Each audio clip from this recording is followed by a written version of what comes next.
आज के इस वीडियो में हम क्लास 12th के पॉलिटी का चैप्टर नंबर 5 समकालीन विश्व में सुरक्षा। आज की इस वीडियो में हम इस पूरे चैप्टर को देखने वाले हैं और मैं इस पूरे चैप्टर को शॉर्ट नोट्स के रूप में कंप्लीट कराऊंगा। इसके साथ साथ जब भी आप इन वीडियोस को देखा करो तो साथ ही साथ इनके नोट्स जरूर बना लिया करो, क्योंकि एग्जाम के टाइम ये नोट्स ही काम आएंगे। आपके पास इतना टाइम नहीं होगा कि आप वापस से इन सभी चैप्टर्स के नोट्स बना पाओगे। ठीक है, तो अभी से इनके नोट्स बना लोगे तो एग्जाम के टाइम आप ज्यादा रिवीजन कर पाओगे और ज्यादा पीवाईक्यू क्वेश्चन को भी सॉल्व कर पाओगे। तो इसलिए वीडियो को देखने के साथ साथ इनके नोट्स जरूर बना लिया करो। और इससे पहले के जो जितने भी जो चैप्टर्स है मैंने इस चैनल पर अपलोड कर दिया है, अगर आप ना देखा तो वहां से जाकर देख सकते हो। अब स्टार्ट करते हैं चैप्टर को। देखो, हमारे चैप्टर का नाम है समकालीन विश्व में सुरक्षा। तो पहले तो बात देखते हैं कि जो सुरक्षा इसका मतलब होता क्या है। तो देखिए, सुरक्षा की बात करें तो सुरक्षा का बुनियादी अर्थ है खतरे से आज़ादी। खतरे से आज़ाद होना ही सुरक्षा है। ठीक है, आसान सी डेफिनेशन है।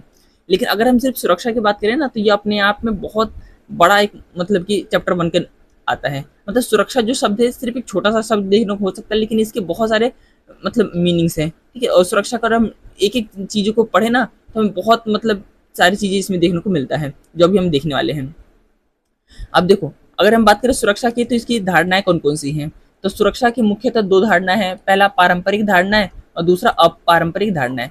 कहने का मतलब, अगर देखो बहुत सारे खतरे हैं, खतरे से आजादी, ये तो इसकी डेफिनेशन हो गई। लेकिन हम बात करें कौन कौन से खतरे, कैसे खतरे, तो उस आधार पर हम सुरक्षा को दो तरीके से पढ़ते हैं। एक पारंपरिक धारणा में हम वो उन चीजों को देखते हैं जो पारंपरिक रूप से खतरे हैं। और पारंपरिक धारणा मतलब कुछ ऐसे खतरे आए हैं जो वर्तमान के परिप्रेक्ष्य में उभरे हैं, उसको हम इसमें देखने वाले हैं। ठीक है, तो सुरक्षा की दो धारणा में पढ़ना है, पारंपरिक धारणा और अपारंपरिक धारणा। अब एक एक करके स्टार्ट करते हैं। अगर हम सुरक्षा की पारंपरिक धारणा की बात करें तो इसको हम दो तरीके से पढ़ते हैं, एक बाहरी सुरक्षा और एक आंतरिक सुरक्षा।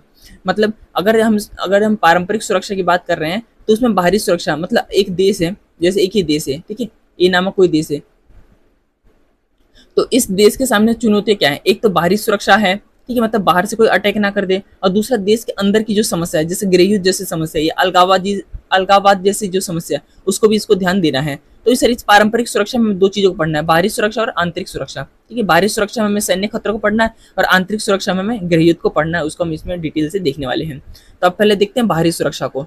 तो देखो, अगर हम सुरक्षा की पारंपरिक धारणा की बात करें तो इसमें हमें सैन्य खतरे को देखने को मिलता है। ठीक है, सैन्य खतरा किसी देश के लिए सबसे ज्यादा खतरनाक होता है, क्योंकि एक देश है, दूसरा देश उस पर अटैक करके उसको अपने अंडर मिला सकता है, वहाँ के संसाधनों का दोहन कर सकता है, वहाँ की जनसंख्या का दोहन कर सकता है। ठीक है, तो जो सैन्य खतरा है बहुत खतरनाक है एक देश के लिए। और इस खतरे का जो स्रोत होता है वो कोई दूसरा मुल्क होता है। इसमें जो दूसरा मुल्क होता है किसी देश को सैन्य हमले मतलब सैन्य हमले की धमकी दे सकता है, और सैन्य हमले की धमकी देकर उसकी संप्रभु सत्ता, उसकी स्वतंत्रता, उसकी क्षेत्रीय अखंडता को हानि पहुंचा सकता है, जो कि हमें देखने को मिलता भी है। स्टार्टिंग से ये रहा है कि एक साम्राज्य दूसरे साम्राज्य पर अटैक करता था, वहाँ के संसाधनों का दोहन कर लेता था। ठीक है, इसके अलावा मतलब ये भी देखने को मिलता है कि जो बड़े बड़े साम्राज्य, वो छोटे छोटे साम्राज्य को धमका डरा के रखते थे कि आप हमारी बात मान के चलो, ठीक है, हमारे जो नीतियां उनको लागू करो। ऐसी सारी चीजें हमें देखने को इसमें मिलती हैं। आगे देखते हैं कि जो युद्ध जब होता है तो युद्ध की स्थिति में जो सरकार होती है उसके पास मतलब कौन कौन से विकल्प होते हैं। तो उसके पास जब भी दो देशों का जब युद्ध होता है तो वहाँ की जो सरकारें हैं उनके पास मुख्यतः तीन विकल्प होता है। पहला, या तो वो आत्मसमर्पण कर दे, ठीक है, हार मान ले कि हम ठीक है, हम हार मानते हैं, हम युद्ध नहीं करेंगे। दूसरा है युद्ध से होने वाली जो नाश है, मतलब युद्ध से होने वाली जो भी क्षति है उसको इस हद तक बढ़ाने का संकेत देना कि दूसरा पक्ष सहम कर हमला करने से बाजा जाए। मतलब इस तरीके से उसको दर्शाना, उस तरीके से उसको पेश करना कि अगर युद्ध हुआ तो इतनी सारी चीजों का नुकसान होगा, आर्थिक रूप से कितना नुकसान होगा, सामाजिक सांस्कृतिक हर रूप से कितना ज्यादा नुकसान होगा। इससे दूसरा देश भी देख के डर जाएगा कि कहीं ना कहीं ये बात चीजें ठीक है, और एक तरीका है जिससे युद्ध को रोका जा सकता है। और तीसरा है, या तो हमलावर जो है उसको पराजित करो। ठीक है, तो जो भी जब भी युद्ध होता है तो सरकार के समक्ष ये तीन विकल्प होते हैं कि आप कौन सा विकल्प इसमें से चुनते हो। अगर हम पारंपरिक जो सुरक्षा है उसके हम नीति की पारंपरिक जो सुरक्षा नीति है तो उसके तत्वों की बात करें तो चार मुख्य तत्व, जो एनसीईआरटी बुक में तो चार मुख्य तत्वों का वर्णन किया गया है। जिसमें पहला है अपरोध। अपरोध का मतलब है कि युद्ध की आशंका को रोकना, जैसे युद्ध होने की जो आशंका है उसको कोशिश करने कम से कम किया जा सके, पहला अपरोध है। दूसरा है रक्षा। मान लेते दो देशों के बीच युद्ध स्टार्ट हो गया तो रक्षा के तहत ये कहा जाता है कि युद्ध को सीमित रखना, मतलब कोशिश ये करना कि सीमित से सीमित जो संसाधन उसका यूज हो, ठीक है, युद्ध को कम से कम किया जा सके और उसको समाप्त जल्दी से जल्दी किया जा सके। तीसरा है शक्ति संतुलन।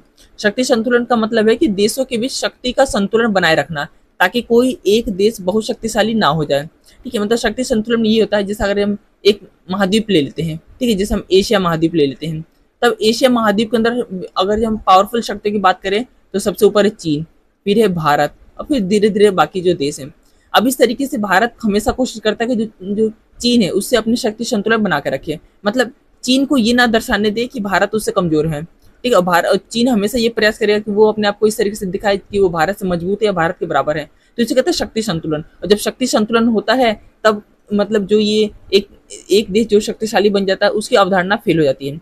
जैसे मान लेते देखो, भारत के पास परमाणु हथियार है, पाकिस्तान चीन के पास ही परमाणु हथियार है, तो चाइना को ये बात पता है कि कल को मान लेते युद्ध होता है तो इसकी इकोनॉमी बर्बाद होगी, भारत की इकोनॉमी बर्बाद होगी।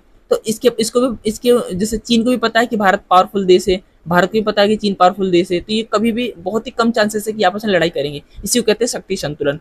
जहाँ शक्ति संतुलन होता है वहाँ पे युद्ध की आशंकाएं कम हो जाती हैं। ठीक है, जैसे अमेरिका हो गया, ठीक है, और एक समय यूएसएसआर हो गया, जिन्होंने कभी भी डायरेक्ट लड़ाई नहीं की। ठीक है, क्योंकि ये दोनों लगभग सेम पावर के थे। तो इसे कहते हैं शक्ति संतुलन। जब शक्ति संतुलन होता है तो युद्ध की जो आशंका वो कम हो जाती है। इसके अलावा गठबंधन बना के रखो। सुरक्षा के लिए दो या दो से अधिक देश आपस में सहयोग करके गठबंधन बना लेते हैं, इससे युद्ध की जो संभावना होती है वो भी कम हो जाती है। तो इस तरीके से जो पारंपरिक सुरक्षा नीति की बात करते हैं, ये 4 तत्व हैं, जब तक ना एग्जाम में पूछ लेता है। अब प्रथम आंतरिक सुरक्षा। देखो अभी तक हम क्या पढ़ रहे हैं, पारंपरिक सुरक्षा पढ़ रहे थे। ठीक है, अभी तक मुझे पारंपरिक सुरक्षा पढ़ रहे थे। पारंपरिक सुरक्षा में हमें बाहरी को देखा, बाहरी सुरक्षा, और अब हम देखने आ रहे हैं आंतरिक सुरक्षा को। ठीक है, अब हम देखने आ रहे हैं आंतरिक सुरक्षा को। आंतरिक सुरक्षा का कहने का मतलब हम देश के अंदर की चीजों को संभालते हैं। ठीक है, बाहर तो मतलब चलो ठीक है, हम बाहर की चीजें हम देख रहे हैं, आंतरिक सुरक्षा में देश के अंदर की चीजों को संभाल रहे हैं। देश के अंदर अलगाववादी आंदोलन होते हैं, ये ऐसे आंदोलन होते हैं जो देश को तोड़ने की बात करते हैं। तो अलगाववादी आंदोलन से भी देश को खतरा होता है। और जो पड़ोसी मुल्क होता है अगर इस आंदोलन को हवा दे दे, मतलब इस आंदोलन को बढ़ावा दे दे, तो इससे आंदोलन और भी उग्र हो जाता है, और भी इसको बढ़ावा मिलता है, और भी तेज होता है, जिससे एक देश की आंतरिक जो क्षेत्रीय अखंडता है उसको तहस नहस कर सकती है और देश को तोड़ सकती है। तो आंतरिक सुरक्षा भी देश के लिए बहुत ज़्यादा महत्वपूर्ण है। ठीक है, आगे देखते हैं। अगला है कि जो सुरक्षा के पारंपरिक तरीके कौन कौन से हैं। ठीक है, हम सुरक्षा के भी हम पारंपरिक तरीकों को देख रहे हैं, कौन कौन से तरीके देखने को मिल रहे हैं। तो पहला था निशस्त्रीकरण। ठीक है, पहला है निशस्त्रीकरण। निशस्त्रीकरण का मतलब ये है कि इसके तहत सभी देशों को कुछ खास किस्म के हथियारों पर प्रतिबंध लगाने के लिए कहा जाता है। निशस्त्रीकरण ये कहता है कि कम से कम मतलब जो हथियार उनका यूज हो, और खासकर ऐसे हथियार जिससे तो पूरी एक देश की आबादी प्रभावित हो या पूरा विश्व प्रभावित हो, इससे मतलब कुछ इस प्रकार के खतरनाक हथियारों पर प्रतिबंध लगाने की बात करता है निशस्त्रीकरण, कि इसका उत्पादन पे बिल्कुल ही प्रतिबंध लगा दो, इसका लेन देन खरीद फरोख्त मतलब हर तरीके से इस पे प्रतिबंध लगा दो। इसके लिए एक संधि हुआ था जिसको कहते हैं 1972 में हुआ था, जैविक हथियार संधि। ठीक है, जिसे कहते हैं WBC। और एक संधि हुआ था 1997 के अंदर, रासायनिक हथियार संधि, जिसे कहते हैं CWC। ये संधियां हुई थी, और जो ये ऐसी संधियां थी जो निशस्त्रीकरण के अंदर आती है। ये संधि है, इसका महत्व ये है कि इस पे जो मतलब देश जो सिग्नेचर करेंगे वो मुख्यतः जो बड़े या और जो खतरनाक जो हथियार है उनके जो उत्पादन है, ठीक है, उस पर पूरी तरीके से बैन लगा देंगे, उसको पूरी तरह से खत्म कर देंगे। इस पर अमेरिका ने भी हस्ताक्षर किया है और USSR ने भी हस्ताक्षर किया है। इसके अलावा 155 से ज़्यादा देशों ने WBC और 193 देशों ने CWC पर हस्ताक्षर किया है। मतलब BWC और CWC पर हस्ताक्षर किया है 155 देशों से ज़्यादा ने। ठीक है, और 193 देशों ने क्या किया है, CWC पर हस्ताक्षर किया है, जिसे कहते हैं रासायनिक हथियार संधि। ठीक है, याद रखना, एक नंबर में पूछ लेता है। तो पहला तो देखो सुरक्षा का पारंपरिक तरीके पढ़ रहे, जिसमें हमने पहले निशस्त्रीकरण को देखा कि निशस्त्रीकरण का मतलब क्या है। दूसरा देखते हैं कि अस्त्र नियंत्रण। अस्त्र नियंत्रण कहने का मतलब ये है कि देशों के बीच जगह पे, ठीक है, देशों के बीच हथियारों की संख्या, प्रकार, उत्पादन, परीक्षण और उपयोग को नियमों या समझौतों के माध्यम से सीमित करना। कहने का मतलब यह है कि जैसे जब ये निशस्त्रीकरण को लाया गया, तो हालांकि जो अमेरिका जो USSR है, मुख्यतः इस पे कई सारी जो चीज़ें हैं उसके लिए उन्होंने इस पे हस्ताक्षर भी नहीं किया है पूरी तरीके से। ठीक है, मतलब इसकी चीज़ों को माना है लेकिन पूरी तरीके से इसको अप्लाई नहीं किया है। इसके लिए निशस्त्रीकरण की जगह वो अस्त्र नियंत्रण का प्रयोग करते हैं, क्योंकि अस्त्र नियंत्रण ये मतलब उत्पादन को पूरी तरह से खत्म नहीं करता है, इसकी जो संख्या है उसको सीमित कर देता है। मतलब आप उसको यूज़ कर सकते हो लेकिन सीमित मात्रा में यूज़ कर सकते हो। और क्योंकि अब इसके अलावा जैसे मान लेते हैं अगर अमेरिका जो यूएसएसआर है निशस्त्रीकरण पे जो ये वाली जो नीति है इसको मान के चल, अगर मान लेते ये लोग चलते हैं इसके लिए, तो ऐसे में जो वो परमाणु हथियार वगैरह है उनको त्यागना पड़ेगा। और अमेरिका और यूएसएसआर कभी चाहते नहीं थे कि अपने परमाणु हथियार को त्यागे या छोड़ दे। इसलिए क्या होता है, वो अस्त्र नियंत्रण का प्रयोग करते हैं। वो इसके द्वारा क्या करते हैं कि उन सब चीज़ों को उत्पादन तो करते हैं लेकिन सीमित मात्रा में करते हैं। मतलब परमाणु हथियार रख रखे लेकिन सीमित मात्रा में रख रखे हैं, ठीक है। और भी मतलब जो टेक्नोलॉजी और भी जो हथियार वो उसको रख रखे लेकिन सीमित मात्रा में रख रखे हैं। और इसके अलावा इसको रखने के लिए कुछ नियम कानूनों का भी पालन करना होता है, ठीक है। इसलिए इनका मानना है कि निशस्त्रीकरण को पूरी तरीके से तो नहीं मानते, लेकिन हाँ अस्त्र नियंत्रण के पे वो हस्ताक्षर करते हैं, इसको मानते हैं। अमेरिका और जो सोवियत संघ इन्होंने परमाणु हथियारों को छोड़ना नहीं चाहते थे, इसलिए उन्होंने क्या अस्त्र नियंत्रण का सहारा लिया, क्योंकि इसमें क्या कुछ नियम कानून को मानना होता है और बस आपको मतलब आप उन सब चीज़ों का उत्पादन कर सकते हो लेकिन सीमित मात्रा में नियम कानूनों के अंदर रह के, ठीक है। ये रीजन रहता है कि 1972 में एक संधि आती है, एंटी बैलिस्टिक मिसाइल संधि, ठीक है, ABM। इसमें इसके तहत क्या है, अमेरिका और सोवियत संघों को बैलिस्टिक मिसाइल के उत्पादन को सीमित कर दिया गया, ठीक है। ये भी एक संधि याद रखना, एक नंबर में पूछ सकता है। और जो तीसरा तरीका वो विश्वास की बहाली। इसमें विश्वास बहाली की प्रक्रिया में सैन्य टकराव और प्रतिद्वंदी वाले देश सूचनाओं तथा विचारों का नियमित आदान प्रदान करते हैं। कहने का मतलब ये है कि दो देश आशंका के आधार पर केवल युद्ध कर सकते हैं, ठीक है। और एक देश को लगता है कि जो दूसरा देश है वो उस पर अटैक करने वाला है, तो जो ये दूसरा देश है वो उस पर डायरेक्ट अटैक कर सकता है। तो कहीं ऐसी मतलब आशंका ना हो, ऐसी आशंका पैदा ना हो, इसलिए विश्वास की बहाली की प्रक्रिया की बात की जाती है। मतलब एक देश दूसरे देश को ये भरोसा दिलाता है कि हम आप पे ना तो अभी और ना ही भविष्य में कभी आप पे हमला करेंगे। इसी तरीके से दूसरा देश भी इस देश को मतलब ये सांत्वना देगा कि हम भी कभी भी आपके देश पे हमला नहीं करेंगे, ठीक है। इसीलिए क्या है, अगर देखोगे ना कई बार कहते हैं दो देश आपस में अपने जो मतलब सम्मेलन वगैरह होते हैं, जैसे सेना का सम्मेलन वगैरह वो सब कराते हैं, ठीक है। जैसे मान लेते हैं भारत की जो थल सेना है अमेरिका के थल सेना के साथ मिलकर एक्सरसाइज वगैरह करती है, ठीक है, जो कि एक तरीका दिखाता है कि आपसी जो सहयोग उसको बढ़ावा दे रहे हैं, ठीक है। ऐसी सारी चीजें निकल कर आती हैं, तो इसे कहते हैं विश्वास की बहाली। अब देखते हैं सुरक्षा की अपारंपरिक धारणाएं। अभी तक हमने पारंपरिक धारणाओं के बारे में भी पढ़ा है, अब देखते हैं अपारंपरिक धारणा, इसमें क्या क्या चीजें देखने को मिलती हैं। तो देखो, सुरक्षा की जो अपारंपरिक धारणा है इसमें सिर्फ सैन्य खतरों से संबंधित नहीं है। इसमें जो है जो ये अपारंपरिक धारणा है इसमें जो आता है ना, जो खतरे आते हैं वो मानवीय इस अस्तित्व पर जो चोट करने वाले व्यापक खतरे हैं वो सारी चीजें इसमें आती है, अपारंपरिक धारणा में आती हैं, ठीक है। तो मानवीय अस्तित्व पर चोट करने वाले व्यापक खतरे और आशंकाओं शामिल है इसमें, ठीक। इसके अलावा सुरक्षा की अपारंपरिक धारणा के दो पहलू हैं, जिसमें पहला है मानवता की सुरक्षा, दूसरा विश्व की सुरक्षा, ठीक है। दोनों अलग अलग है, मानवता की सुरक्षा, विश्व की सुरक्षा। मानवता की सुरक्षा का जो केंद्र बिंदु है वो है मानव, ठीक है, एक देश की आबादी। विश्व सुरक्षा मतलब पूरे विश्व की बात हो रही है, पूरे विश्व की इसमें बात की जा रही है, ठीक है। तो जो अपारंपरिक अवधारणा उसके दो पहलू है, मानवता की सूची और विश्व सुरक्षा। इसको हम देखते हैं। देखो, मानवता की सुरक्षा की बात करें तो इसका जो प्राथमिक जो लक्ष्य होता है वो व्यक्ति होता है, ठीक है। अब वो किस देश का है, किस जाति, किस धर्म, ऐसा किसी प्रकार से कुछ मेंशन नहीं है, किसी व्यक्ति मतलब विशेष के लिए है ये, ठीक है। इसका प्राथमिक लक्ष्य व्यक्ति को बचाना है, इस पे आने वाले जो खतरे उनको टालना है।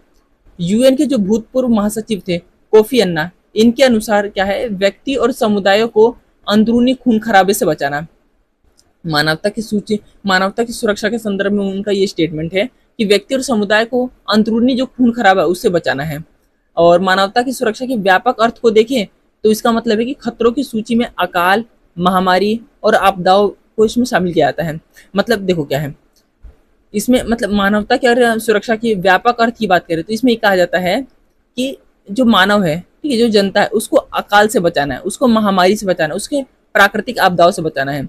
क्योंकि ऐसा इसलिए कहा जाता है क्योंकि इनका मानना ये है कि मान लेते हैं कि 2 साल 3 साल में जितने युद्ध होते हैं, ठीक है, तो युद्ध में जितने लोग नहीं मारे जाते उससे कई ज्यादा गुना लोग हैं अकाल, महामारी और प्राकृतिक आपदाओं में मारे जाते हैं। तो इनका मानना है कि मानवता की सुरक्षा करनी है तो इन सब ऐसी जो आपदाएं हैं उन पर ध्यान देना होगा। ये मुख्य और प्रमुख जो खतरे वो ये सब हैं, ये इसकी बात करते हैं मानवता की सुरक्षा में। अगर विश्व रक्षा की बात करें तो विश्वव्यापी जो खतरे हैं जैसे वैश्विक ताप वृद्धि जिसे कहते हैं ग्लोबल वार्मिंग, अंतर्राष्ट्रीय आतंकवाद और एड्स, बर्ड फ्लू महामारियों के मद्देनजर 1990 का दशक है उसको विश्व सुरक्षा की धारणा के रूप में उभरी है, ठीक है। इसके अलावा कोई भी देश इन समस्याओं का समाधान अकेले नहीं कर सकता, ठीक है। तो कुछ ऐसी समस्या हैं जिनका अगर सॉल्व करना है तो पूरे विश्व को एक साथ मिलकर एकजुट होकर इस पे काम करना होगा, क्योंकि ऐसा नहीं हो सकता कि एक देश इसको मिलकर इसको खत्म कर दे या एक देश अकेले इन सब समस्याओं से निपट सकता है। ठीक है, तो अगर विश्व की रक्षा करना है तो मिलजुल के इन सब समस्याओं को, इन सब जो परेशानी, इनको सॉल्व करना होगा। आगे देखते हैं। देखो एक बार मैं आपको बता देता हूँ, अभी तक हमने पढ़ा, जैसे हम सुरक्षा को पढ़ रहे हैं, ठीक है, तो हमने सुरक्षा में दो चीजों को देखा, एक पारंपरिक सुरक्षा, एक पारंपरिक सुरक्षा और एक अपारंपरिक सुरक्षा। अपारंपरिक सुरक्षा, ठीक है, ये दो चीजों का हमने बंटवारा देखा था। सुरक्षा, जो पारंपरिक सुरक्षा, इसको दो भागों में बांटा गया था, जिसमें बाहरी सुरक्षा की बात हो रही है और एक आंतरिक सुरक्षा। ठीक है, आंतरिक सुरक्षा, बाहरी सुरक्षा में हमने देखा सैन्य खतरों को, जो सैन्य खतरे हैं उसको हमने देखा। आंतरिक सुरक्षा में हमने गृह युद्ध को देखा, कि जो गृह युद्ध का कहने का था अलगाववादी आंदोलन। अपारंपरिक सुरक्षा में हमने दो चीजों को देखा, पहला मानवता की सुरक्षा, मानवता की सुरक्षा, और जो दूसरा जो पहलू है वो हमने देखा विश्व सुरक्षा, विश्व सुरक्षा। तो इस तरीके से एक कॉपी पे ऐसा मतलब एक डायग्राम टाइप बना लेना, जिससे मतलब आसानी से पता हो सके, क्योंकि इसके बीच में हमने और भी सारी चीजें पढ़ी, लेकिन सुरक्षा के संदर्भ में हमें ये चार्ट पढ़ना था। ठीक है, सुरक्षा, पारंपरिक सुरक्षा, अपारंपरिक सुरक्षा, पारंपरिक में बाहरी सुरक्षा, आंतरिक सुरक्षा, बाहरी सुरक्षा में हमने सैन्य खतरों को पढ़ा, आंतरिक सुरक्षा में गृह युद्ध को पढ़ा, अपारंपरिक सुरक्षा में हमने मानवता की सुरक्षा को देखा और विश्व की सुरक्षा को देखा। ठीक है, तो सुरक्षा के संदर्भ में अभी हमें यही चीजों को पढ़ना है। आगे देखते हैं कि अब देखते हैं खतरों के जो नए नए स्रोत कौन कौन से उभर कर आ रहे हैं। तो पहला है आतंकवाद। ठीक है, हालांकि आतंकवाद पहले भी थे, लेकिन उतने बड़े स्तर पर नहीं थे जितने बड़े स्तर पर आज हो चुके हैं। ठीक है, क्योंकि आज जो आतंकवाद है, ये आतंकवादी संगठनों के पास आज जो आधुनिक हथियार वगैरह वो सब आ गए हैं, तो इनका जो एक स्तर है, ठीक है, मतलब वो बहुत ज़्यादा बढ़ गया है। तो एक नया स्रोत उभर कर आया है कि आतंकवाद वर्तमान में एक बहुत बड़ी समस्या उभर कर आ रही है। तो आतंकवाद या वैचारिक जो आतंकवाद है, ये वैचारिक लक्ष्यों के लिए आम नागरिकों को हिंसा का निशाना बनाते हैं। वैचारिक लक्ष्य कहने का मतलब है अपनी विचारधारा को थोपना, अपनी बातों को मनवाने के लिए एक देश की सरकार पे ये लोग दबाव बनाते हैं, और जो दबाव वो किस आधार पर बनाते हैं, तो नागरिकों को मारकर, नागरिकों पर हिंसा का प्रयोग करके। ठीक है, इसके अलावा जैसे कई बार क्या होता है, जो विमान है उसका अपहरण कर लेते हैं, बस अपहरण कर लेते हैं। ठीक है, तो इस तरीके से चीज़ों को ये लोग मतलब अपनी बातों को मनवाने का प्रयास करते हैं, एक देश पे, सरकार पे ये लोग दबाव डालते हैं। ठीक है, ये अंतर्राष्ट्रीय स्तर पर भी भय फैलाते हैं। जैसे एक एग्जाम्पल है, 11 सितंबर 2000 को एक हमला हुआ था, जिसे कहते हैं इसको कहते हैं हम 9/11 की एक घटना। ठीक है, इसको इस नाम से जानते हैं। 9/11 मतलब कहने का मतलब है कि ये 11 सितंबर 9वां महीना, ठीक है, मतलब 11 तारीख है 9वां महीना है, और 2001 में ये घटना हुई थी। इसको याद रखना, 11 सितंबर 2001 को अमेरिका के वर्ल्ड ट्रेड सेंटर पर एक हमला हुआ था, जो आतंकवादी जो संगठन है उसने क्या कहता है, इसको अंजाम दिया था। तो आतंकवाद एक बहुत बड़ा मतलब एक खतरा उभर कर आया है पूरे विश्व के लिए। दूसरा, मानव अधिकारों का हनन, ये भी वर्तमान में देखने को मिल रहा है कि बड़े स्तर पर मानव अधिकारों का हनन हो रहा है। ये भी एक खतरे के रूप में उभर कर आया है। खासकर 1980 के दशक में कुछ ऐसी घटनाएं निकल कर आई जिसने मानव अधिकारों को और ज़्यादा उसमें मतलब मानव अधिकार पर फोकस किया, क्योंकि इससे पहले शायद उतना बड़े स्तर पे इस पर फोकस नहीं किया जा रहा था। जैसे रवांडा में जनसंहार हुआ, बहुत सारे लोगों को मार दिया गया। कुवैत पर इराक का हमला, और पूर्वी तिमोर पर इंडोनेशिया सेना का रक्तपात, मतलब बहुत सारे लोगों को बहुत ही बेरहमी तरीके से मार दिया गया। तो ऐसी जब घटनाएं आई, तब जाके लोगों को लगा कि ये भी एक बहुत बड़ा संकट है, मानव अधिकारों को किस तरीके से पूरे विश्व में हनन हो रहा है, उसको बचाने की जरूरत है। तो ये भी एक खतरा है। इसके अलावा गरीबी और असमानता, ये भी एक प्रमुख खतरा उभर कर आया है। दक्षिणी गोलार्ध के मुख्यतः जो देश है, वहाँ पे जनसंख्या बहुत तेजी से बढ़ रही है। ठीक है, और इसके कारण गरीबी भी बहुत ज्यादा देखने को मिल रही है, और आर्थिक असमानता को इससे बढ़ावा मिल रहा है। और इसी कारण से अप्रवासी या फिर जो अप्रवासी है और जो शरणार्थी, इनकी संख्या में बढ़ोतरी देखने को मिल रही है। दोनों में अंतर ये है कि अप्रवासी कहने का मतलब है कि एक व्यक्ति जॉब की तलाश में या अन्य संसाधनों की तलाश में एक देश छोड़ के, एक राज्य छोड़ के दूसरे राज्य, दूसरे देश में जाता है। लेकिन शरणार्थी का मतलब होता है कि वो मतलब किसी प्राकृतिक आपदा या फिर युद्ध के कारण अपना देश ही छोड़ देता, अपना राज्य छोड़ कहीं और चल जाता है, किसी और देश में चल जाता है शरण लेने के लिए। ये दोनों अंतर हैं। ठीक है, तो इसमें आप्रवास बहुत बड़े पैमाने पर हो रहा है, शरणार्थी भी बड़े पैमाने पर लोग बन रहे हैं। तो ऐसी सारी चीज़ें निकल कर आ रही है सामने। ठीक है, अगले जो समस्या वो वैश्विक महामारियाँ हैं। बड़े जो वैश्विक स्तर पर जो ऐसी महामारियाँ निकल कर आ रही है जिससे पूरा विश्व प्रभावित हो रहा है। जैसे अभी हाल फिलहाल में कोविड आया था, पूरा विश्व इससे प्रभावित हुआ था। ठीक है। तो ये ऐसी समस्या है जिनको पूरे विश्व को मिलकर सॉल्व करना है, एक व्यक्ति इसको सॉल्व नहीं कर सकता है, एक अकेला देश इसको सॉल्व नहीं कर सकता। तो देखो इसमें HIV, AIDS, bird flu, SARS जैसी महामारियां समय के साथ और समय के अनुसार यहाँ पे देखने को मिलती हैं, ठीक है, जिससे पूरे विश्व में तबाही देखने को मिली है। इसके अलावा Ebola virus, hanta virus, hepatitis C जैसे कुछ नई महामारी निकल कर आ रही है, जिसके बारे में हमें बहुत ज़्यादा भी जानकारी भी नहीं है, ठीक है। तो इनका अगर रूप बदल के और भी चीज़ें इस बीमारियाँ आती हैं तो ये जो पूरा विश्व है उससे प्रभावित होगा, ठीक है। इसके अलावा अगला देखते हैं सहयोगात्मक, देखो सहयोग मूलक सुरक्षा। सहयोग मूलक सुरक्षा मतलब सबकी एक साथ मिलकर सुरक्षा करने की बात की जा रही है, ठीक है, सब साथ मिलकर आना है। सहयोग मूलक सुरक्षा कहने का मतलब है कि सब साथ मिलकर आए और फिर जो खतरे हैं उन पे मतलब कुछ काम करें, उसको खत्म करने का प्रयास करें। जैसे अंतर्राष्ट्रीय सहयोग की बात की जाती है सहयोग मूलक सुरक्षा में, इसमें गरीबी, महामारी और आतंकवाद जैसे खतरों से सैन्य बल की बजाय पारस्परिक सहयोग, ठीक है, अपनी सेना को बढ़ाना, बहुत ज़्यादा सेना को बढ़ाना, नए नए हथियारों का यूज़ करने के बजाय हमें पारस्परिक सहयोग को बढ़ावा देना चाहिए, उस पर बल देना चाहिए और उस पर रणनीति बनाना चाहिए जिससे कि इन सब चीज़ों से निपटा जा सके। दूसरा, वैश्विक संस्थाओं की भूमिका। इस सहयोगात्मक सुरक्षा में वैश्विक जो संस्था है ये अपना रोल अच्छे से निभा रही हैं। जैसे UN हो गया, संयुक्त राष्ट्र हो गया, विश्व स्वास्थ्य संगठन WHO हो गया, वर्ल्ड बैंक, विश्व बैंक हो गया, और अंतर्राष्ट्रीय और गैर सरकारी संगठन जैसे कि एमनेस्टी, ये सक्रिय भूमिका निभा रही है। मतलब कुछ संस्थाएं भी हैं ऐसी हैं अंतर्राष्ट्रीय स्तर पे जो सहयोग करने में अपनी महत्वपूर्ण भूमिका निभा रही हैं। इसके अलावा द्विपक्षीय और बहुपक्षीय प्रयास किए जा रहे हैं, जैसे खतरों की प्रकृति के अनुसार ये निर्धारित किया जाता है कि जो सहयोग वो द्विपक्षीय होगा, क्षेत्रीय होगा, महादेशीय होगा या वैश्विक स्तर का होगा, ठीक है। जैसे दो देशों की बात होगी तो द्विपक्षीय हो जाएगा, मतलब एक पूरे क्षेत्र की बात होगी क्षेत्रीय हो जाएगा। महादेशीय कहने का मतलब जैसे मान लेते एक महाद्वीप के अंदर हो गया तो महादेशीय हो जाएगा, और पूरे विश्व की बात हो जाएगा तो वैश्विक हो जाएगा। तो जो मतलब भागीदारी है वो द्विपक्षीय होगा, बहुपक्षीय होगा, क्षेत्रीय होगा, महादेशीय होगा, किस प्रकार से होगा वो डिपेंड करता है कि खतरे की प्रकृति कैसी है, खतरा किस तरीके का है। इसके अलावा बल का प्रयोग, हालांकि देखो सहयोगात्मक सुरक्षा में बल का प्रयोग होना तो नहीं चाहिए, लेकिन फिर भी इसमें ये कहा जाता है कि बल का प्रयोग होगा लेकिन सबसे अंतिम उपाय के रूप में होगा। आपने देखो सारे मतलब हर रूप से प्रयास किया कि जो चीजें हैं उनको टाली जा सके, उनको बातचीत से खत्म किया जा सके, अगर ना माने तो जाके बल का प्रयोग करे। जैसे एक देश मान लेते अपनी जो जनता है उसको मार रहा है, ठीक है, उन पर अत्याचार कर रहा है, तो पूरा विश्व मिलके उसको समझाए मतलब, और हर रूप से उसको प्रयास करे कि जो चीजें वो ठीक प्रकार से हो सके, क्योंकि जो मानवाधिकार है उनका उल्लंघन ना हो। अगर मान लेते फिर भी एक विश्व नहीं मानता है और अपनी जनता का नरसंहार करता है, तो ऐसे में पूरा विश्व मिलकर उनके अगेंस्ट एक्शन ले सकता है, इसे कहते हैं बल का प्रयोग, ठीक है। तो इसे अंतिम उपाय के रूप में प्रयोग किया जाना चाहिए यदि कोई सरकार अपने ही नागरिकों को मार रही हो तो, ठीक है। तो इसे कहते हैं सहयोगात्मक सुरक्षा, सहयोग मूलक सुरक्षा।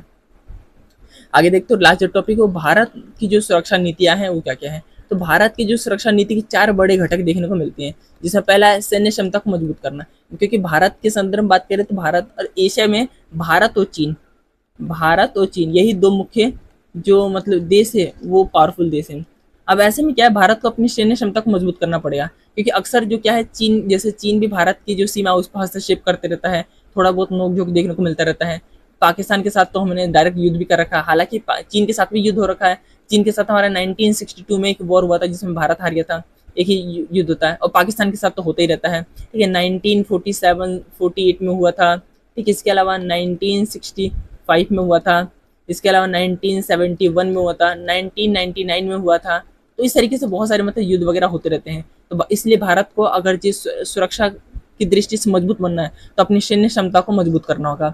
इसके अलावा अंतर्राष्ट्रीय संस्थाओं को मजबूत करना, भारत का हमेशा एक पक्ष रहा है कि अंतर्राष्ट्रीय जो संस्था है जो UN हो गया, जैसे संयुक्त राष्ट्र हो गया, उसको मजबूत करो, उसके जो कानून व्यवस्था उसको पूरे विश्व में लागू करो, जिससे कोई एक देश पावरफुल ना बने। हर देश पे अगर कोई देश गलत काम कर रहा है तो उस पर कार्रवाई की जा सके, ठीक है। तो इसलिए अंतर्राष्ट्रीय संस्थाओं का होना बहुत जरूरी है। अगर अंतर्राष्ट्रीय संस्था नहीं होंगी तो एक देश मनमानी कर सकता है, जैसे अमेरिका जैसे जो पावरफुल देश है ये अपनी मनमानी कर सकते हैं, क्योंकि अगर कोई एक संस्था होगी जो इन पर रोक लगा सकती होगी तब ये कंट्रोल में रहेंगे, किसी ना किसी संस्था का तो कंट्रोल में रहेंगे। इसलिए भारत हमेशा इस बात का पक्ष लेता है कि जो अंतर्राष्ट्रीय संगठन है, जो संस्था है, इनका जो कानून व्यवस्था वो पूरे विश्व में लागू होना चाहिए। इसके अलावा देश की अंदरूनी सुरक्षा और समस्याओं से निपटना, भारत ये भी प्रयास करता है कि भारत के अंदर जो कहीं कभी भविष्य में कभी जैसे अलगाववादी जो संगठन है ये पैदा ना हो भारत के अंदर, ये भारत प्रयास करता है। क्योंकि भारत के बहुत सारे राज्य ऐसे हैं जहाँ पे ऐसा प्रयास किया जाता है, जैसे पाकिस्तान है, ये अक्सर भारत में हस्तक्षेप करते रहता है। ठीक है, जैसे पंजाब वाला जो क्षेत्र है,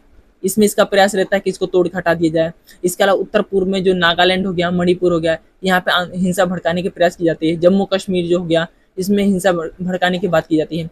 तो इस जो देश के अंदर जो अलगाववादी जो आंदोलन उस वो ना पनपे, देश को तोड़ने वाली जो संस्था है वो सब ना पनपे। ठीक है, तो ऐसी चीज़ों को भी देख रेख करना होता है भारत को, तो ये भारत की एक रणनीति रही है। इसके अलावा भारत को तीव्र आर्थिक विकास भी एक सुरक्षा की रणनीति से बहुत महत्वपूर्ण है, क्योंकि तीव्र आर्थिक विकास होगा तो देश की जो अधिकतर जो आबादी है, जो मिडिल क्लास है, गरीब है, उसकी जो जो आर्थिक पावर होगी वो बढ़ेगी, और आर्थिक रूप से मजबूत होंगे तो देश को भी उससे भला होगा, और इस तरीके से जो देश है वो मतलब आर्थिक रूप से भी मजबूत बनेगा। तो भारत की जो सुरक्षा नीति के जो 4 मुख्य घटक थे वो इस प्रकार से थे। डायरेक्ट इसमें क्वेश्चन भी आता है, इसको याद रखना। इस तरीके से ये जो चैप्टर हो ये कंप्लीट हुआ, और मैंने इस पूरे चैप्टर को शॉर्ट नोट्स के रूप में कंप्लीट करा दिया। ये ऐसा नहीं है कि बिल्कुल ही शॉर्ट है, इस अगर आप डायरेक्ट इसी तरीके से आप इनको नोट्स बना लोगे तो आसानी से आप टॉपिक वाइज चीज़ों को रिवीजन कर पाओगे, किस टॉपिक में हमें क्या पढ़ना है और क्या छोड़ना है, क्योंकि बुक में देखो बहुत सारी चीज़ें हैं, सबको पढ़ना होता नहीं है। तो मैंने हर एक टॉपिक को लाइन वाइज और सीक्वेंस वाइज चीज़ों को कर रखा है, और किस टॉपिक में क्या पढ़ना है, कितना आता है, कितना नहीं आता, उन सब चीज़ों को मैंने इसमें बता रखा है। तो जो मेन जो चीज़ें थी उन्हीं सब चीज़ों को मैंने इसमें कवर कराया है। अब मिलते हैं नेक्स्ट वीडियो में।